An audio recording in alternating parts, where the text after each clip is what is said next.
Human rights groups are raising the alarm over India turning into a global hotspot for drugs trials.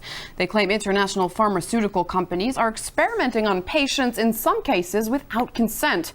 They also say many of those who sign up don't understand the risks. Well, statistics from India's health ministry show the number of deaths related to clinical trials has risen over the last few years. During the first 6 months of this year, nearly 500 died, more than the combined total for 2007 and 2008. RT's Karan Singh reports. In India, government-run hospitals provide low-cost treatment to the poor.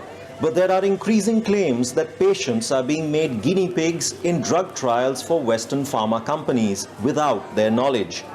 Here at the Maharaja Yeshwant Rao Hospital in Indore, Vinod has been taking pills for the last 6 months on the advice of his doctor. He suspects he's being experimented upon. I had a pain in my abdomen. They did all sorts of tests and gave me all sorts of pills to have in the morning, afternoon and at night. But I haven't got any better. Am I a toad or a rat or a cat that they can test any medication they like on me? Allegations have surfaced in the media that the hospital conducts illegal drug trials on patients. Police are investigating the complaint, though hospital officials say any trials are being conducted in accordance with government guidelines. India is fast becoming a global hotspot for testing new drugs, with 2 million people estimated to be taking part in clinical trials with or without their consent. Drug trials are increasing here because they cost just 1/6 of what they do in the West. The regulatory system here is comparatively corrupt, and pharma companies can easily register patients and begin trials. In developed countries, it would take 6 months to register 5 patients, whereas in India, in the same time, they can conduct trials on 2,000 people. Giving informed consent to be part of an experiment is the golden rule of all clinical trials. But many patients here sign on the dotted line without understanding the nature and the consequences of what's being administered to them.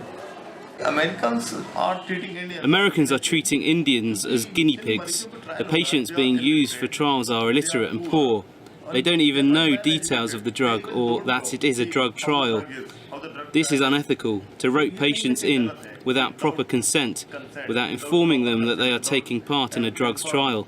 It is both unethical and illegal. Patients sometimes sign up out of desperation. To them, experimental healthcare is better than none at all. Babita has agreed to let her child be treated with a new drug, which she's been told will bring his fever down. The treatment is free, so I'm happy with it. There are regulations in place to monitor drug trials, including setting up ethics committees in hospitals to ensure patient safety. But these are often used by doctors to simply rubber stamp trials.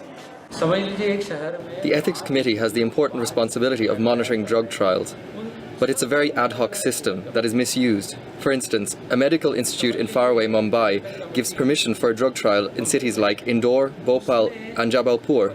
How can you use permission from an ethical committee of another institute in another city to justify drug trials in an institute here?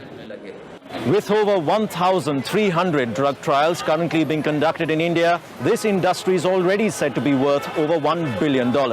Yet it's clear that the laws against unethical trials are not working, and the government will have to come up with other ways to stop the country's poor from being enticed into medical experiments that could potentially have serious side effects. Karan Singh, RT, India.